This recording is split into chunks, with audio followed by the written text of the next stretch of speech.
Thank you for getting the chairs. I think everyone just kind of ran out.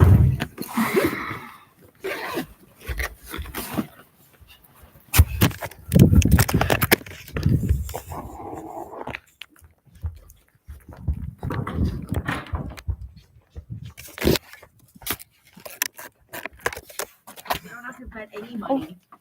She's still gonna blame us. Go! You got this!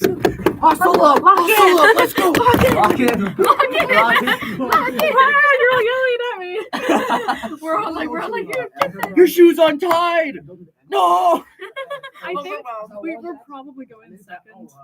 If somebody else will agree to go first. If not, Hopefully. they're just gonna wait for me. hopefully, because like, this is What's not... the presentation for? It's a seminar about Kelsey Jacobson, article about Rihanna Boy. Oh. That Do you was know a- Kelsey Jacobson? No. Okay, she's a prof, or she used to be a prof. And there's a play called Rihanna Boy. And we're presenting about that. And I'm currently on a live stream. Oh, because that's part of it. So Fair enough. say hi to the world. Well, I need to set up a live stream to live stream it. It's a presentation that's live streamed. So I had to do that now. But anyways. Sorry. Yes. I know, my parents keep taunting me about that.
to Empire of the End, which is a play. So it's sort of just how like Spielberg kind of focuses on the lost child during wartime chaos, where Shigematsu kind of focuses on his struggle with like while he's growing up and with his father and the emotional presence of him. And then also just a quick summary of the movie, which is a young English boy struggles to survive under Japanese occupation of Canada during World War II.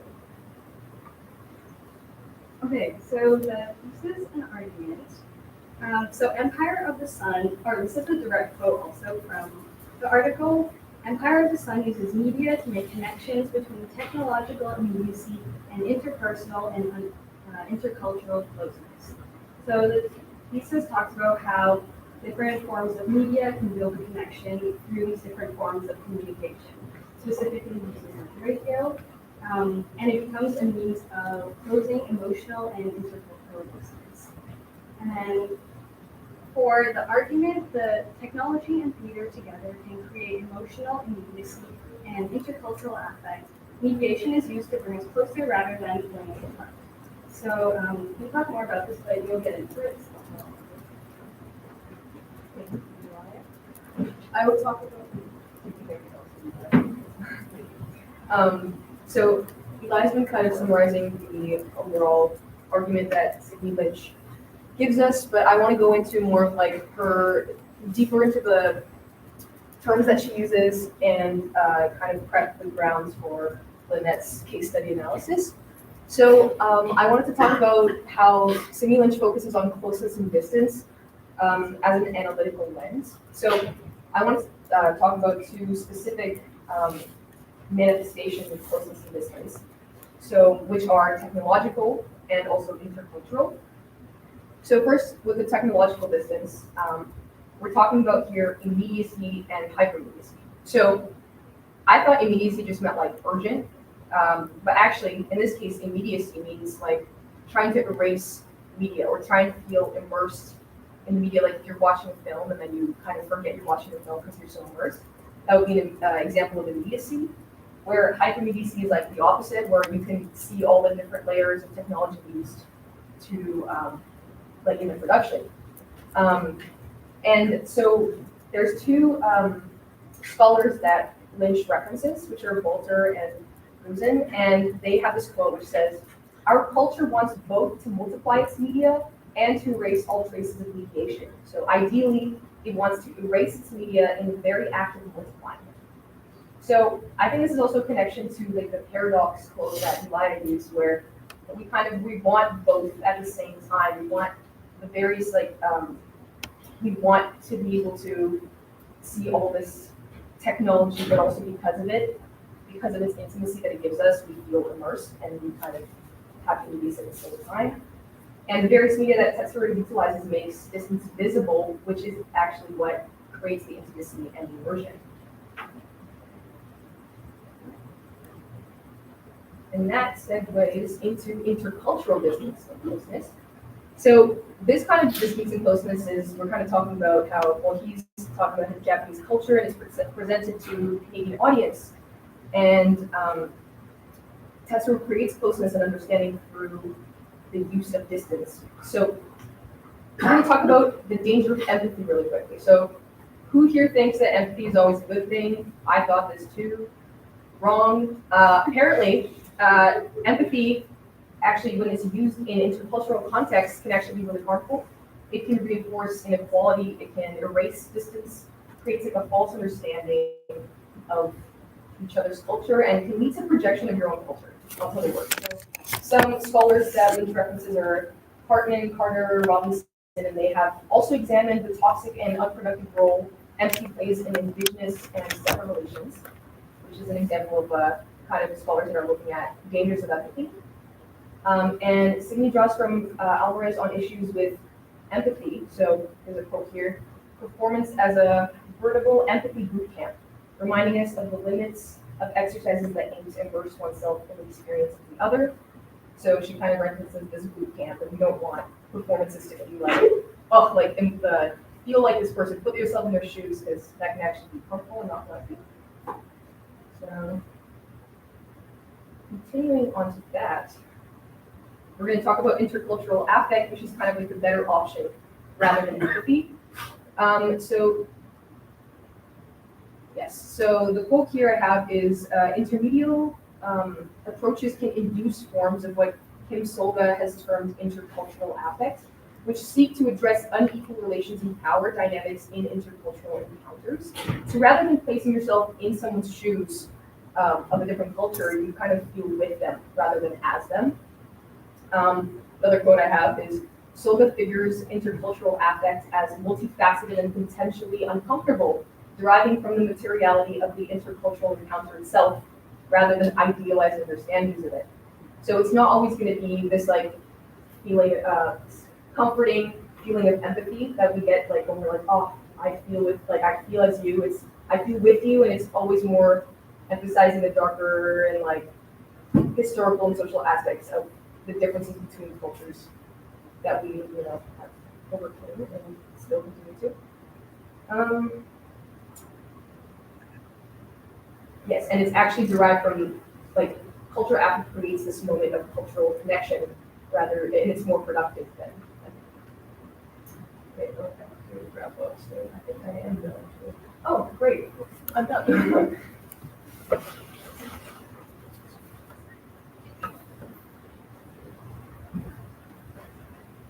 So building on what my group member just discussed about like Lynch theatrical figure, I'll now move on to how she applies those ideas to her case study, Empire of the Sun. Lynch described this performance as intermediate combining live theater, sound, and media. Shikmatsu sits at a desk surrounded by microphones, a water tank, and several cameras that produce live cinematography on stage. These projections let audiences see the performance from multiple angles, creating visual layering that draws attention to the mediation itself. According to Lynch, these technologies are not that creative. They are part of Shikmatsu's exploration of distance between media, cultures, and generations. The radio becomes a central metaphor. Shikmatsu's father, Akira, worked for the Japanese division of the CBC and often listened to Japanese radio broadcasts. For Lynch, the radio represents both and often represent both connection and separation. Voices that travel across borders but never fully meet. Lynch also highlights movements when sound waves appear visually on screen.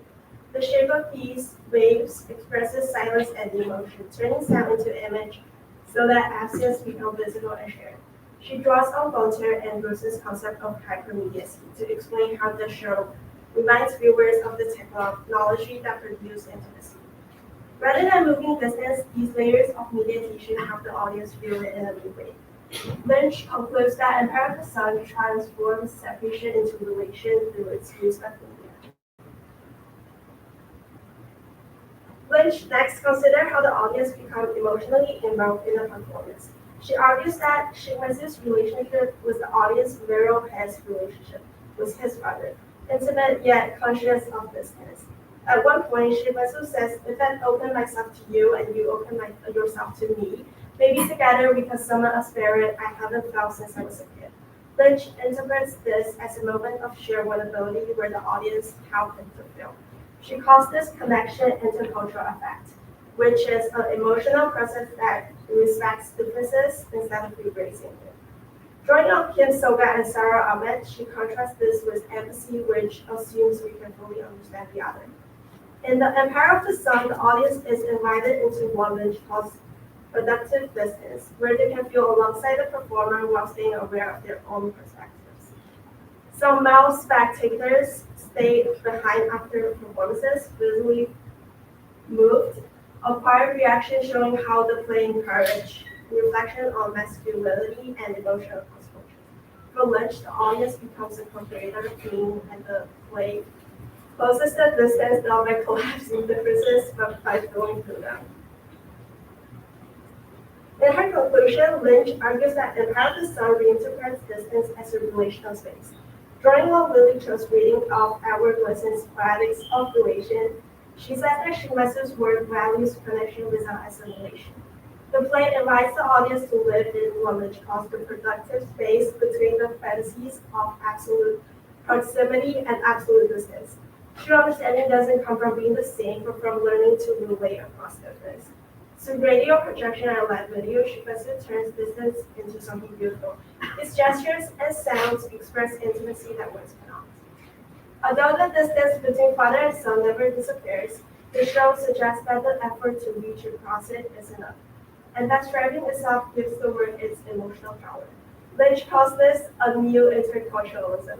Instead of defining intercultural theater as a white Canada and a non-white other, she reframes it as something more personal and relational, recognizing difference while still finding shared meaning. For Lynch, Empire of the Sun shows a new way of being together, which distance itself can hold up for connection. Lynch ends her essay with an idea that feels especially relevant today. Distance does not always mean disconnection. It can also be a space where understanding develops.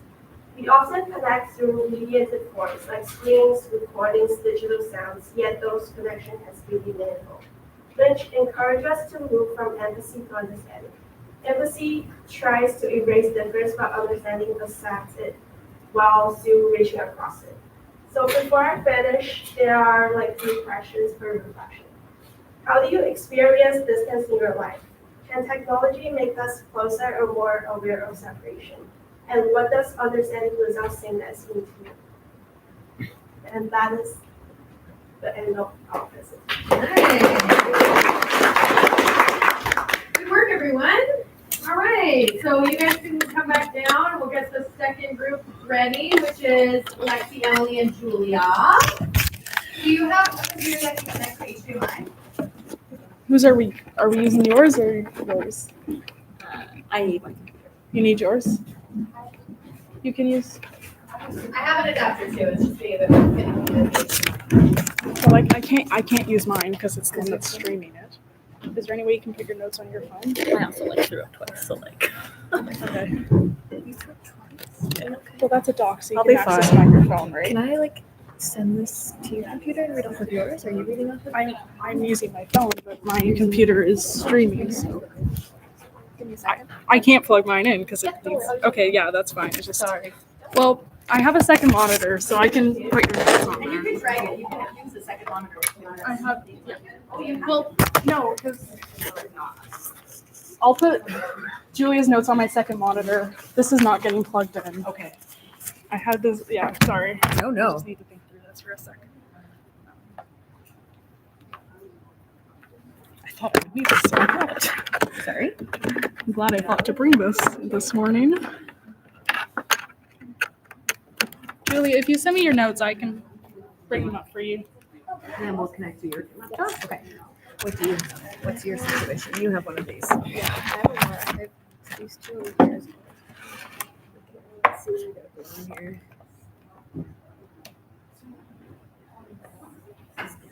And you have the link I sent you? Like on Instagram? Yeah. Okay. And then if you pull that up, it should work. Everybody.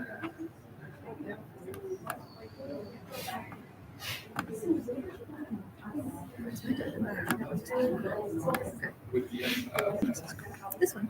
Cute. Oh, how do I make this full screen? Drag the slides over and see if that works. This? Yep. And just drag it all the way that way. Well, Yes. that's not what we're showing in class, though. Oh, we're not. It needs to be the YouTube video. I'm projecting the slides to yours, which goes onto there. Does that make sense? Yeah. That makes sense. Okay. At least yours is connected. It's very finicky, so try not to disconnect it. Okay. Okay, I'm so we're gonna sorry. get this team together. Charlie and I. Oh, that works. Beautiful. I'm so sorry. I can't be more helpful. That's fine. Anybody else? I'm not bringing these home. I have 6 left. Yeah, you're very brave. And then we have chat to the side. I think it's getting cut off, though. It's delayed. It's delayed, yes. But that's fine. We don't need it. And then you're going to send me your notes just on Instagram or whatever. So, yeah. Okay, well, let's do it. I can just read all of this. Are you sure? Okay, yeah, that works then. I'm happy with that. Okay, this room is getting set up. Be careful, be careful. This is my We're gonna be able to fit everything. Okay, well, we have a chat, but it's to the side for some Um, reason. do we know how to get?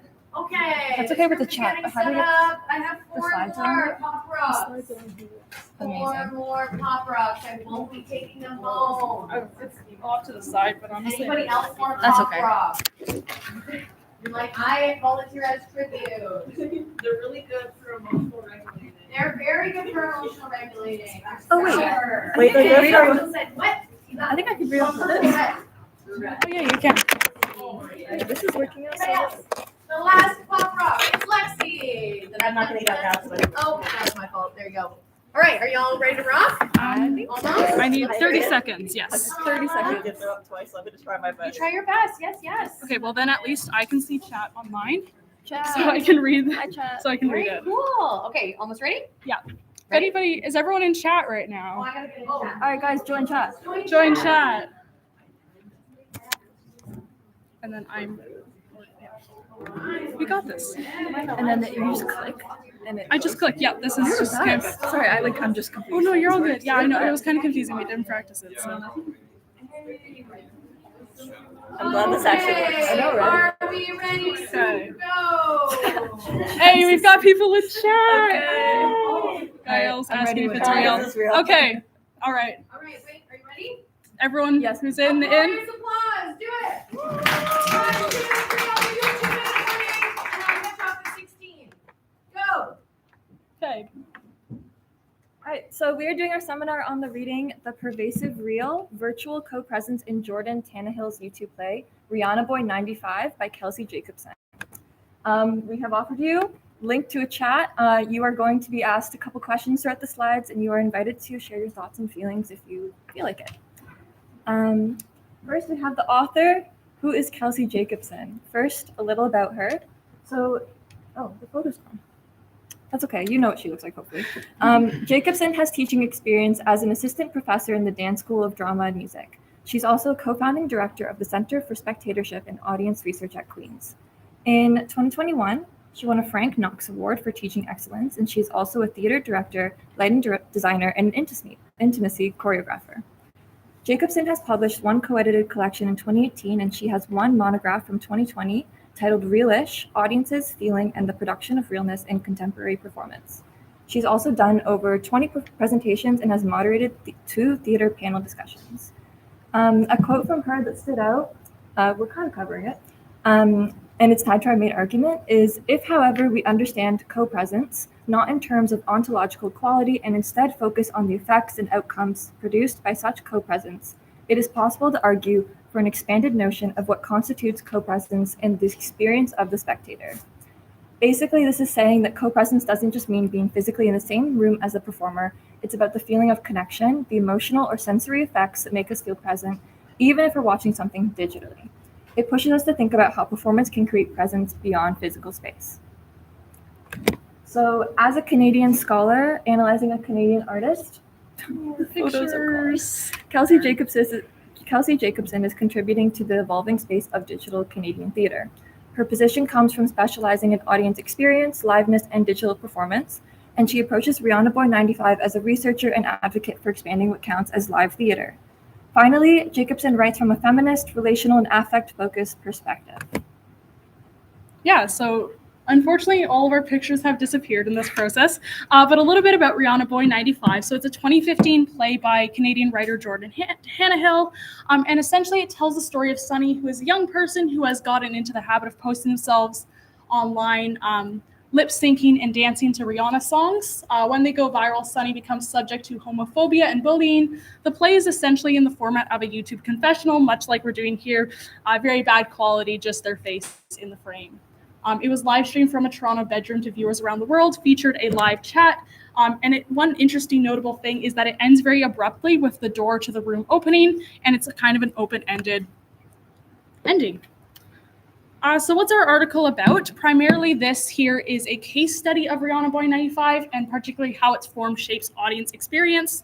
But more broadly, it's an exploration of virtual performance and quote-unquote real and theatrical worlds, explores the concept of mediated co-presence, which we'll talk about a little bit more, and it asks the question of, is being co-present a question of physicality, or is it more of a feeling? The article, one thing I'll point out is that it was written in 2022, so of course post-COVID, but the original play is actually from 2015. If you're in chat and you want to answer how might a post-COVID-19 Rihanna boy be different? So methodology, I'll talk a little bit about more. Of course, this is primarily a case study-based article, so it uses a lot of primary sources, actually goes back and looks at some of the live comments from the audience. So figuring out the effect on audience through the audience themselves as a source. Jacobson also uses a lot of other scholars from a very wide variety of disciplines. You've got people like Sarah Bay Chang from, media and technology studies. Borrows a lot of concepts from other scholars as well. Aaron Sullivan's idea of a live, which is basically when something is live because of a shared experience or occasion and not really because of technical requirements about time and space. Uses Tannehill's own writings and also looks into a lot of scholars who look at YouTube and streaming. So some of the main arguments I'll just cover here. Firstly, Jacobson argues that virtual/online theater blurs the lines between the real and the theater world. A few ways that it does this: for one, audience members physically have to take the show into their own space via a laptop or a phone that they're watching on. So it kind of brings that theater world into their real world. There's, of course, also a fictional world in the play with the actor playing Sunny, and then a real world in our chat right here. Jacobson finds some comments that are from the chat that are literally, I forgot this was a performance. And of course, the container of the show and it looking like a very low budget YouTube video really helps sell that illusion as well. Audience participation is something that is brought up a lot, that the chat, as is ours, is a real unscripted contribution. And then also Jacobson argues in favor of virtual co-presence as a felt phenomenon, this word again, whatever, an effective experience. So essentially virtual co-presence is this is a quote from the article, the experience of attending a show without being physically co-present with the performers or other audience members places weight less on where you physically are and more weight on what you're doing. So I'd like to encourage you, if you were all at home right now in our chat, how would that experience be different? Is your experience shaped by you being in this room, or is it more you being in chat? Okay, who is referenced? I am trying to get these photos over so you can see them. Thank you. Because they're not working. They're good pictures. We should have. Yes. Okay. There we go. Okay. So Jacobson mentions over 30 theorists and scholars. For the sake of time, we are going to look at a few that stand out. So first off, we have Andy Lavender, who is a drama professor who talks about YouTube as a participatory platform. He claims that YouTube's forum facilitates sharing and response, thereby sustaining a form of genuine interaction where those involved can make a difference to that with which they interact. So Jacobson is using this quote to refer to a person viewing and their ability to both curate the videos that they are watching as well as providing feedback to the creators, who then might make additional content in response to that feedback. So here's a really funny example of this. That's a scary exposure image. Wow, okay. But the couple who got caught cheating at the Coldplay concert, most fans experienced this funny moment virtually and provided feedback by reposting and commenting. And some people even dressed up as them for Halloween, which is absolutely amazing. Ultimately, this participation from the viewers caused the incident to go viral and identified them as both married, leading to their jobs ending. Lavender would say that's participatory media at work, as the audience is literally part of their story.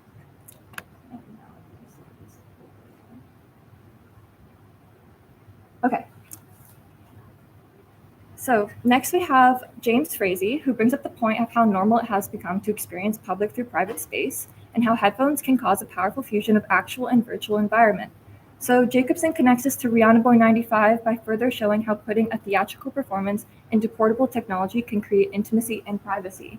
So just like when we listen to music through our headphones, we can feel totally absorbed in a world that's both personal and connected to something bigger. So next we have author Gabriella Giannacci, who defines virtual theater as one which through virtuality is able not only to include the viewer within the work of art, but also to distribute their presence globally in both the real and the simulated information world.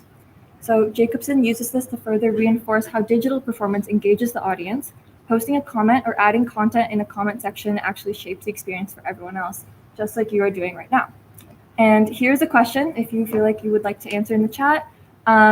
Have you ever interacted with digital content like commenting, reposting, or creating a response, and then you actually got noticed by the creator or someone with a big platform? And how did this experience make you feel? So next we have some comments Jacobson has taken from Downstage Theater's company Facebook page. These show how people have reacted in real time to the play, with comments saying they were brought to tears, being so moved they felt sick to their stomach. In particular moments of the live stream, comments were made responding to a moment when Sunny described stepping on broken glass. I felt it, the pain without being able to release any indication of being hurt. And when Sunny describes his hesitation purchasing cosmetics as a male-presenting individual, someone commented, I still get a little nervous as a boy buying makeup at Shoppers. I feel ya. These comments are example of what Aaron Hurley calls feeling labor, defined as the work theater does in making, managing, and moving feeling in all its types, affect, emotions, moods, sensations. By existing physically in the space of the comment section, these responses shape the emotional experience of the performance, not only for the commenters themselves, who then create a personal connection to their work through their words, but also for others who are reading those words and are influenced by those feelings expressed. Okay, so while it is evident that Jacobson discusses co-presence by stating that a relationship exists between the spectators and the performers, we wanted to propose that this relationship is theatrical in nature. Through live commenting, the audience are performing their interpretations of the actor imitating Sunny in response to the actor performing Sunny. Therefore, the performers and the audience are engaging in a relationship that produces a semblance of intimacy. In reality, they're engaging in a relationship between both their performances, so it's living in the sense that it happens in real time between both fictional and actual worlds. Therefore, they're not actually conversing with each other, but their performances. As Jacobson states, the conversation was not unidirectional. She implies that the performer and the spectator engage in a back and forth through the commenting and replying, just as you're doing right now. Here, she suggests that the performer and the audience form a relationship through co-creation, and in doing so, she implies that they engage in the theatrical dialogue that happens through breaking aesthetic distance.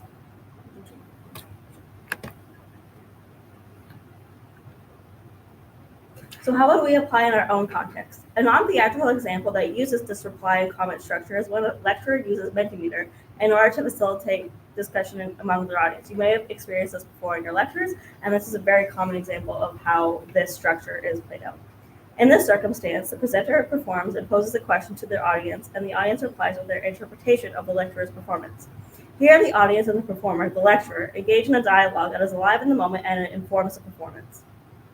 They form a semblance of intimacy here because they are sharing their perceptions, but they're not actually engaging with each other. They're sharing like a sort of like bond that's related to the performance. Alternatively, right now, by having people in our class message through our performance, we are engaging in a theatrical transaction as you are providing us with feedback while we are performing out to you our interpretation of Jacobson's arguments.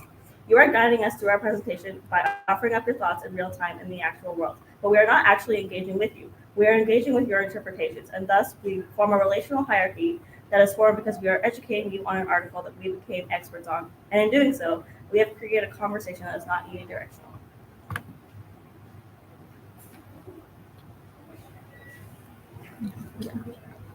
So overall, Jacobson articles of pervasive real co-presence, virtual co-presence in Jordan Tannehill's YouTube play Rihanna Boyd 95 explores the degree to which personability occurs in theatrical responsiveness. In other words, the article discovers how personable audience and performers are in response to each other. That's it. I'm excited. Okay. Thank you so much, chat. I do say thank you so much, Jack. I wanted to say that. We were Sorry. waiting for that. I love it. Oh my Thank you god. so Hi, much, it's Chat. chat. Okay. Hi, chat. We have Bye, lots chat. of time, so let's just stick to the redetermined order. Okay, so let's have Jackie, I think I was Jazz, Yeah. Serena. finished it then. What's She didn't the realize that advice you- that you're Yeah, gonna same. How do I- Mind that. I saw the pictures didn't work. Okay, so I know, me too. We had some good ones.